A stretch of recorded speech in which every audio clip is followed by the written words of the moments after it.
Sa tingin mo, attorney, malulusutan po ito ni Vice President Sara Duterte? Mabubusisi ba ng Kamara, ng House Committee on Justice, yung kanyang mga bank accounts?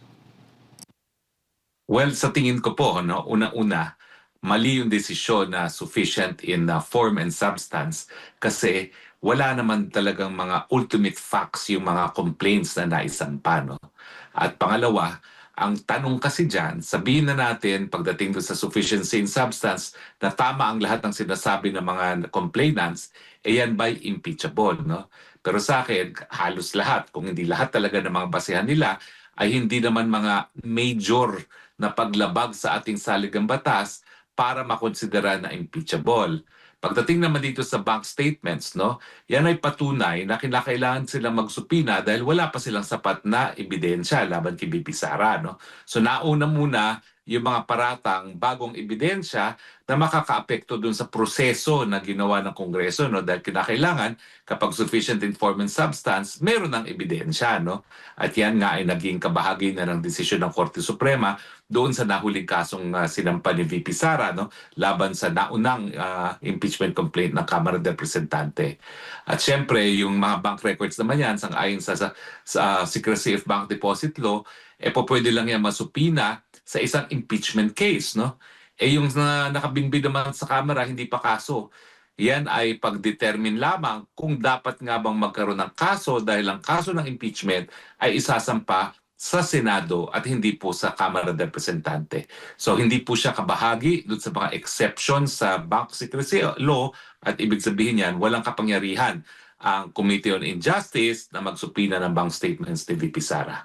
Maging yung self-proclaimed bagman na si Ramil Madriaga, attorney, ay pinahaharap din doon sa impeachment proceedings o itong ang pagdinig ng Kamara dyan po sa impeachment complaints laban sa Vice President.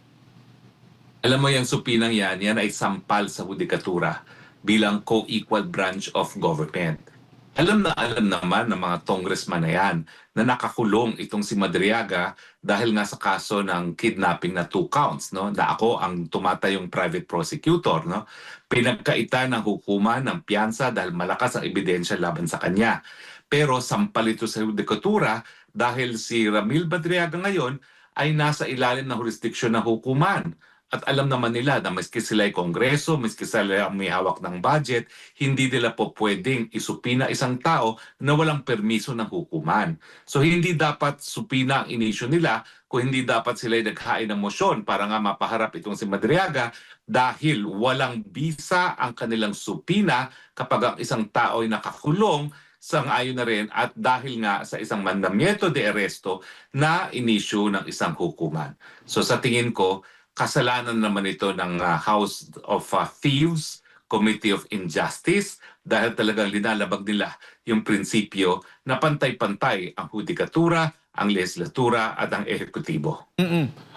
Attorney, sa ilalim ba ng batas, pwede ba talagang maging witness o maging resource person yung mga nakakulong na tulad na lamang nitong si Ramil Madriaga? Well, ang tanong mo, maaari. Palaging pwedeng maaari. Dapat ba silang paniwalaan? Hindi. Dahil ang sinasabi nga ng jurisprudence, no, para mapaniwalaan ang isang bagay, kinakailangan kapanipaniwala at dapat nanggagaling rin sa isang kapanipaniwalang tao. Ito naman si Madriaga na sentensyahan na yan ng bitay, no, nung minsan dahil na-convict din siya para sa isang kaso ng kidnapping. At ngayon na naman, 2 counts of kidnapping at ako pa mismo ang nag-handle ng complaint laban sa kanya. No? So sa akin, he is a polluted source at bukod pa dyan, paano siya magtitistigo sa hukuman?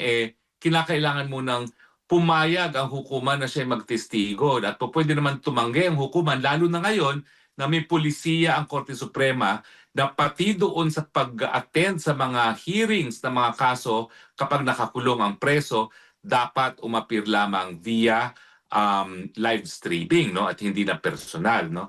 So hindi ko alam kung anong gagawin ngayon ng Kamara, pero yung mga supina na ini-issue nila pagpapakita ng walang respeto at pagbabastos sa ating hudikatura.